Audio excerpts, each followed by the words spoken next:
పొగరు అనేటటువంటిది ఎలా ఉంటుందంటే దానికి ఒక ప్రయోజనం ఉండదు. మీరు గుర్తుపెట్టుకోండి, పొగరు అనేటటువంటిది ఏమిటో తెలుసా అండి?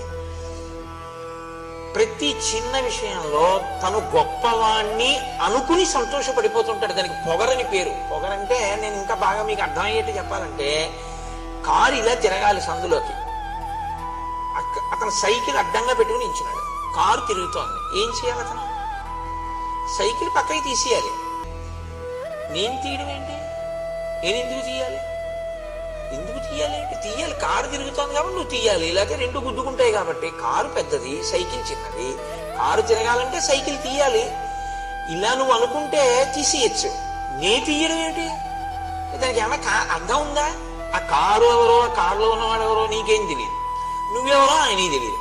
వెళ్ళవలసింది కారు, తీయవలసింది సైకిల్. కారుని తీసేయడం కుదరదు, ఎందుకంటే అది పెద్దది, తిరుగుతోంది, తిరగాలి, దాని ధర్మం. నువ్వు నించున్నావు, పక్కకి పెడితే వెళ్ళడు. ఒకవేళ మీరు ఏమయ్యా నించోపోతే కొంచెం పక్కకి తీయచ్చు కదా అన్నారు అనుకోండి, నువ్వు వెళ్ళొచ్చుగా అలా అంటాడు. దానికి పొగరని పేరు. అంటే మీరు ఇక మాట్లాడకూడదు, పోనీ క్షమించండి, దాన్ని మీరు వాదించకూడదు అలాంటి వాళ్ళతో. ఎందుకో తెలుసా అండి, ఎప్పుడూ మానసికంగా తను గొప్పవాణ్ణి అనుకోవాలనేటటువంటి ప్రయత్నంతో ఉంటాడు. అది తనంత తాను మార్చుకోవాలి. రామాయణం నేర్పుతుంది. వాడు రాక్షసుడు, వాడికి బాధ పెట్టడమే. కాబట్టి ఇప్పుడు మీరు కారులోంచి దిగి కానీ అద్దం దింపి కానీ మీరు ఏమైనా పక్కకి పెట్టచ్చుగా సైకిల్ అని మీరు అన్నారనుకోండి, వాడు ఏమంటాడంటే, ఏ అలా వెళ్ళలేవా, నువ్వంటున్నావేంటి మాట ఇక దాని గురించి నేను ఎందుకు చెప్పడం.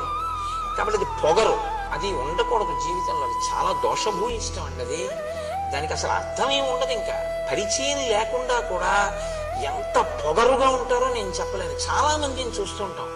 అది దిద్దబడాలి. నేను అందుకే చెప్తుంటాను, రామాయణం పెద్దలతో పాటు పిల్లలు కూడా వినాలి. అవగుణములు పోతాయి, వాళ్ళు సంతోషంగా ఉంటారు, సమాజం సంతోషంగా ఉంటుంది.